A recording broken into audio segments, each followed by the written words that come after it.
Semoga yang subscribe dimudahkan jalannya menuju surga di hari akhir nanti. Dan yang like komen diberikan rezeki melimpah dari arah tak terduga. Suatu hari, saat kota Madinah sedang dalam suasana aman dan tenang, terlihat dari tepat ketinggian di pinggir kota, debu tebal yang mengepul ke udara. Debu itu semakin meninggi, bergumpal-gumpal hingga hampir menutupi angkasa. Angin yang bertiup menyebabkan gumpalan debu dari butiran pasir Sahara yang lembut dan terbang menghampiri pintu-pintu rumah di Madinah dan berhembus dengan kuatnya di jalan-jalan. Orang-orang menyangka ada badai yang menyapu dan menerbangkan pasir, tetapi kemudian dari balik tirai debu itu mereka mendengar terbesit kabar tentang kedatangan kafilah besar yang panjang.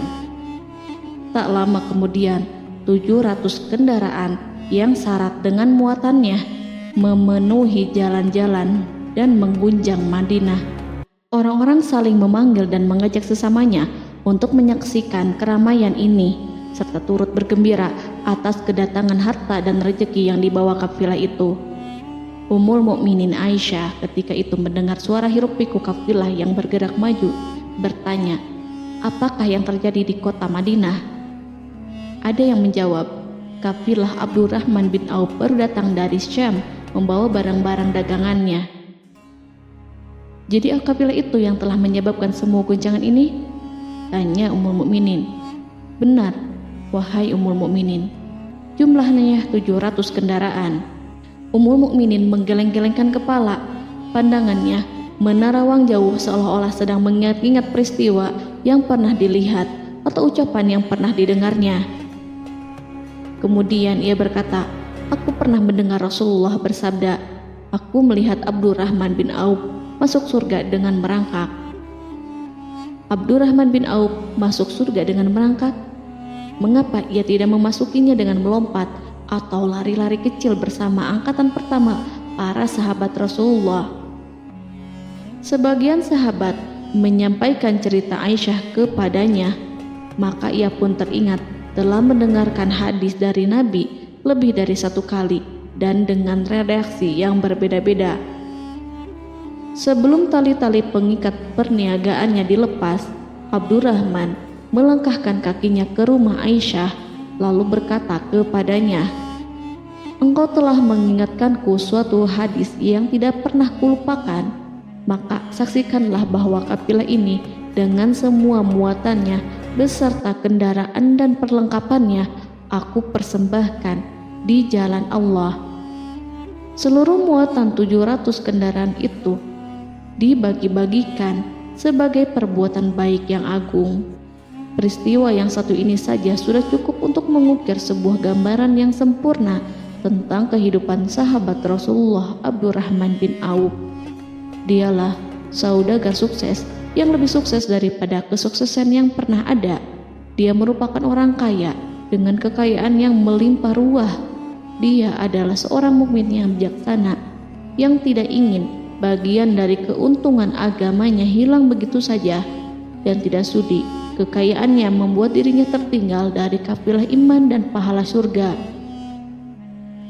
Untuk itu, ia mendermakan harta kekayaannya dengan kemurahan hati dan kesadaran nurani.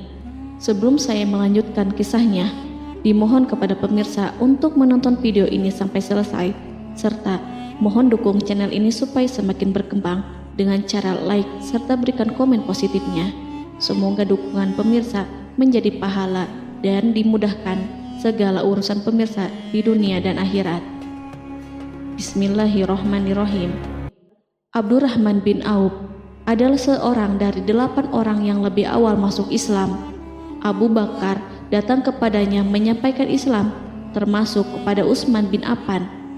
Abdurrahman bin Auf telah memasuki Islam pada permulaan dakwah, yakni sebelum Rasulullah memasuki Darul Arqam dan menjadikannya sebagai tempat pertemuan dengan para sahabatnya yang beriman. Tidak ada persoalan yang tertutup bagi mereka dan tiada keraguan yang menjadi penghalang. Bahkan mereka segera bersama Abu Bakar As-Siddiq menemui Rasulullah untuk menyatakan baiat dan memikul bendera Islam. Sejak menganut Islam sampai berpulang ke rahmatullah dalam usia 75 tahun, ia selalu menjadi teladan yang cemerlang sebagai seorang mukmin yang besar. Hal ini menyebabkan Nabi memasukkannya dalam 10 orang yang telah diberi kabar gembira sebagai ahli surga. Umar mengangkatnya sebagai anggota majelis syuro yang terdiri dari 6 orang yang merupakan calon khalifah yang akan dipilihnya sebagai penggantinya.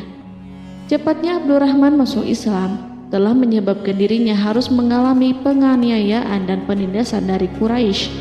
Ketika Nabi memerintahkan para sahabatnya hijrah ke Habasyah, Abdurrahman bin Auf pun ikut berhijrah. Kemudian ia kembali lagi ke Mekah, lalu hijrah untuk kali keduanya ke Habasyah, dan selanjutnya hijrah ke Madinah. Keuntungannya dalam perniagaan sangatlah besar, hingga mencapai batas yang membuat dirinya merasa takjub dan heran, sehingga ia berkata, "Sungguh aku melihat diriku ini, seandainya mengangkat batu, niscaya aku temukan emas dan perak di bawahnya." Perniagaan bagi Abdurrahman bin Auf bukanlah jenis perdagangan yang tercela maupun monopoli. Bahkan ia sendiri bukanlah orang yang berlomba-lomba untuk mengumpulkan harta atas dorongan agar menjadi orang kaya.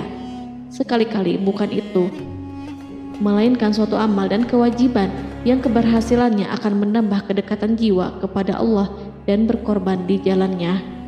Abdurrahman bin Auf adalah seorang yang kuat emosi jiwanya, di mana ia menemukan kepuasan emosinya itu dalam amal yang mulia. Apabila ia tidak sedang sholat di masjid dan tidak sedang berjihad dalam peperangan, ia pasti sedang mengurus perniagaannya yang berkembang pesat. Sehingga kafilah-kafilah dari Mesir dan Syria membawa ke Madinah barang-barang muatan yang dapat memenuhi kebutuhan seluruh jazirah Arab, baik pakaian maupun makanan. Ia menunjukkan kepada kita bahwa seorang yang kuat emosi jiwanya adalah ketika kaum muslimin hijrah ke Madinah. Rasulullah pada waktu itu menerapkan aturan untuk mempersaudarakan 2 orang sahabat, salah seorang dari muhajirin warga Mekah dan yang lainnya dari Ansor penduduk Madinah. Persaudaraan ini berjalan dengan sempurna hingga membuat hati terpesona. Orang-orang Ansor yang merupakan penduduk asli Madinah membagi seluruh kekayaan miliknya menjadi 2 dengan saudaranya dari kalangan muhajirin. Bahkan istri pun direlakannya. Ketika itu Rasulullah mempersaudarakan antara Abdurrahman bin Auf dengan Sa'ad bin Rabi. Sa'ad bin Rabi berkata kepada Abdurrahman, "Saudaraku, aku adalah penduduk Madinah yang paling banyak harta. Silahkan pilih separuh hartaku dan ambillah. Aku juga mempunyai 2 istri. Perhatikanlah yang lebih menarik hatimu, dan aku akan menceraikannya sehingga engkau dapat memperistri dirinya." Abdurrahman bin Auf pun menjawab, "Semoga Allah memberkahi dirimu dalam istri dan hartamu. Tunjukkanlah kepadaku letak pasar." Abdurrahman pergi ke pasar. Ia berjual beli di sana dan mendapatkan keuntungan. Kehidupan Abdurrahman bin Auf di Madinah, baik semasa Rasulullah maupun sepeninggalnya beliau, selalu ditunaikannya dengan sempurna untuk memenuhi hak agama dan beramal di dunia. Perniagaannya sukses dan menguntungkan. Seperti diungkapkannya sendiri bahwa seandainya ia mengangkat batu dari tempatnya, pasti ia akan mendapatkan emas dan perak di bawahnya. Salah satu faktor yang membuat perniagaannya berhasil dan mendapatkan berkah adalah karena ia sangat selektif untuk berniaga yang halal dan benar-benar menjauhkan diri dari segala bentuk jual beli yang haram, bahkan yang syubhat sekalipun. Selain itu, faktor yang menambah kejayaan dan keberkahannya adalah labanya yang bukan untuk Abdurrahman sendiri, melainkan di dalamnya terdapat bagian Allah yang ia penuhi dengan baik. Ia menggunakan hartanya untuk memperkokoh hubungan kekeluargaan dan mengeratkan tali persaudaraan, serta menyediakan perlengkapan yang diperlukan untuk tentara Islam. Bila total perniagaan dan kekayaan yang lainnya ditambahkan keuntungan yang diperolehnya dihitung, Jumlah kekayaan Abdurrahman bin Auf itu dapat diperkirakan dengan memperhatikan jumlah yang dibelanjakannya di jalan Allah. Suatu hari, ia mendengar Rasulullah bersabda, "Wahai Ibnu Auf, engkau termasuk golongan orang kaya dan engkau akan masuk surga dengan merangkak. Karena itu, pinjamkanlah kekayaan itu kepada Allah agar Dia mempermudah langkahmu." Sejak ia mendengar nasihat Rasulullah ini dan menyediakan bagi Allah pinjaman yang baik, Allah justru semakin melipat gandakan kekayaannya hingga berlimpah ruah.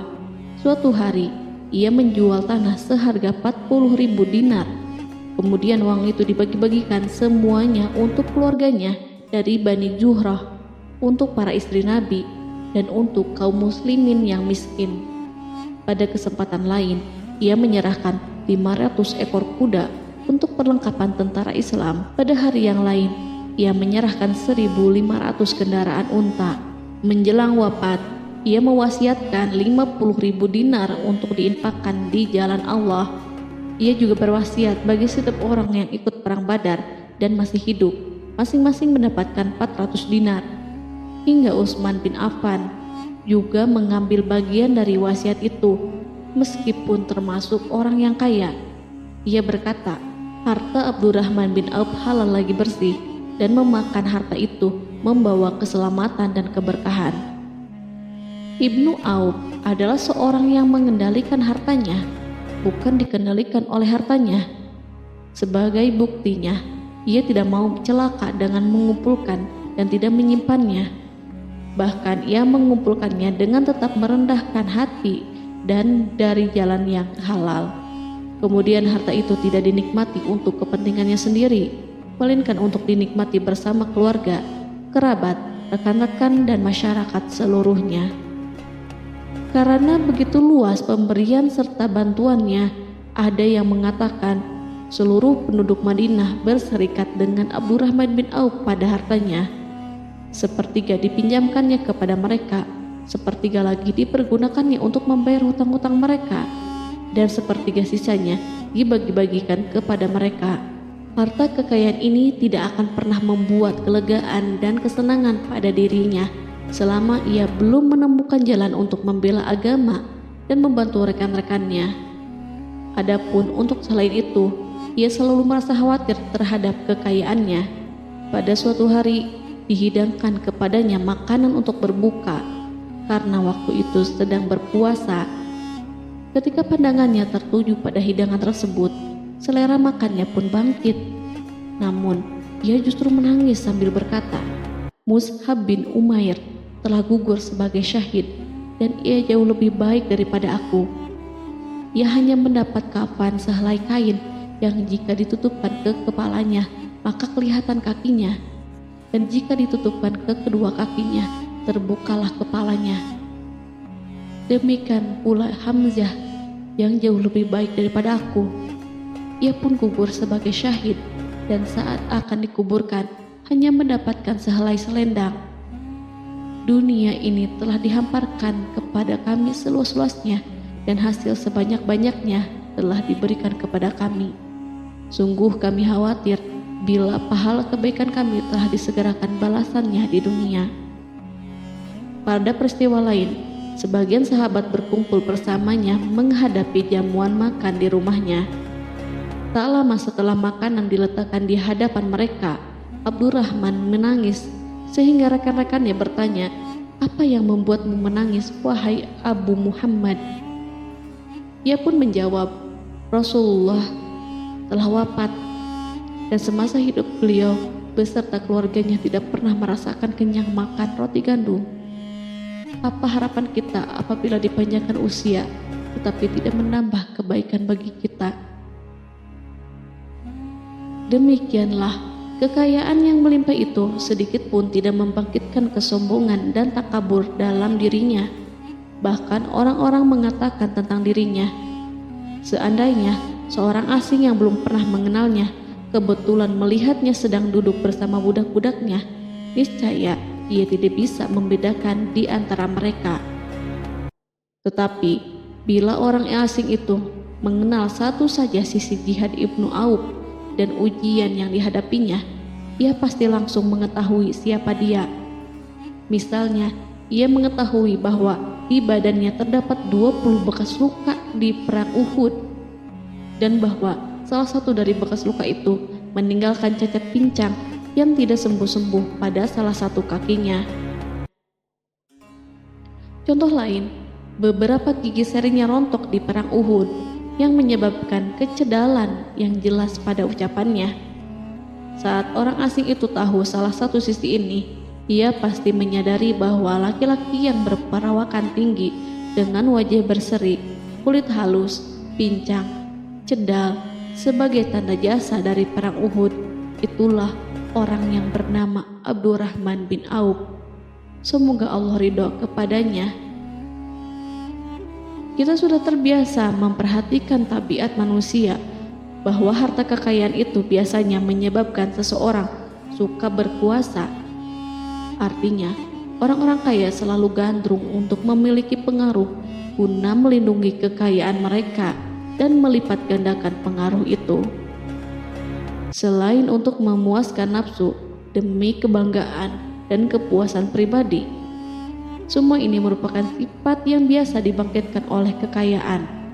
Tetapi bila kita melihat Abdurrahman bin Auf dengan segala kekayaannya yang melimpah, menemukan manusia ajaib yang sanggup menguasai watak dasar manusia dalam bidang ini dan melangkahinya ke puncak ketinggian yang istimewa. Peristiwa itu terjadi ketika Umar bin Khattab hendak berpisah dengan rohnya yang suci dan memilih 6 orang di antara mereka, para sahabat Rasulullah, agar memilih salah seorang di antara mereka untuk menjadi khalifah yang baru. Pada waktu itu, semua jari menunjuk kepada Ibnu Auf. Bahkan sebagian sahabat telah menegaskan bahwa dialah yang berhak menjadi khalifah di antara 6 orang itu. Namun, ia menjawab, "Demi Allah, seandainya diambilkan pisau lalu ditaruh ke atas leherku, kemudian kalian menusukkannya sampai tembus, itu lebih baik aku sukai daripada menerima jabatan tersebut." Demikian, saat awal 6 orang terpilih itu mengadakan pertemuan untuk memilih salah seorang di antara mereka untuk menjadi khalifah yang akan menggantikan Al-Faruq, Umar bin Khattab, Abdurrahman telah menyatakan kepada mereka bahwa ia telah melepaskan haknya yang dilimpahkan Umar kepadanya sebagai salah seorang dari 6 calon yang akan dipilih menjadi khalifah. Dengan demikian, kewajiban mereka untuk melakukan pemilihan itu terbatas di antara mereka yang berlima saja. Sikat juhudnya terhadap jabatan dan pangkat ini dengan cepat telah menempatkan dirinya sebagai hakim di antara 5 orang tokoh terkemuka itu. Mereka menerima dengan senang hati agar Abdurrahman bin Auf menetapkan pilihan kepada khalifah itu terhadap salah seorang di antara mereka berlima. Ali mengatakan, "Aku pernah mendengar Rasulullah menyifatimu bahwa engkau adalah orang yang dipercaya oleh penduduk langit dan dipercaya pula oleh penduduk bumi." Ibnu Auf akhirnya memilih Utsman bin Affan untuk jabatan khalifah dan lainnya pun menyetujui pilihannya. Itulah hakikat seorang laki-laki yang kaya raya dalam Islam. Apakah Anda telah memperhatikan bagaimana Islam telah mengangkat dirinya jauh di atas kekayaan dengan segala godaan dan penyesatannya itu, dan bagaimana ia menempa kepribadiannya dengan sebaik-baiknya? Pada tahun 32 Hijriah, tubuhnya berpisah dengan roh. Ummul Mukminin Aisyah memberinya kemuliaan khusus yang tidak diberikan kepada orang lain dengan memberikan usulan kepadanya ketika ia masih terbaring di ranjang menuju kematian agar bersedia dikuburkan di pekarangan rumahnya berdekatan dengan Rasulullah, Abu Bakar, dan Umar. Namun ia memang seorang muslim yang telah dididik Islam dengan sebaik-baiknya, sehingga merasa malu bila dirinya diangkat dan disandingkan dalam kedudukan tersebut. Selain itu, ia telah membuat janji dan ikrar yang kuat dengan Utsman bin Maz'un, yakni jika salah seorang di antara mereka meninggal sesudah yang lain, hendaklah ia dikuburkan di dekat sahabatnya itu. Saat rohnya bersiap-siap memulai perjalanan yang baru, air matanya meleleh, sedangkan lidahnya bergerak-gerak mengucapkan kata-kata. Aku khawatir dipisahkan dari sahabat-sahabatku karena kekayaanku yang melimpah ruah. Namun, ketenangan dari Allah segera menyelimutinya. Lalu senyuman tipis menghiasi wajahnya disebabkan sukacita yang memberi cahaya dan kebahagiaan yang menenteramkan jiwa. Ia memasang telinganya untuk menangkap sesuatu, seolah-olah ada suara yang lembut merdu yang datang mendekat. Ia sedang mengenang kebenaran sabda Rasulullah yang pernah beliau ucapkan, Abdurrahman bin Auf di dalam surga. Ia barangkali juga sedang mendengarkan janji Allah dalam kitabnya. Orang yang menginfakkan hartanya di jalan Allah, kemudian tidak mengiringi apa yang diinfakkan itu dengan menyebut-nyebut dan menyakiti perasaan penerima, maka memperoleh pahala di sisi Rabb mereka. Tidak ada rasa takut pada mereka dan mereka tidak bersedih hati. Quran Surat Al-Baqarah ayat 262.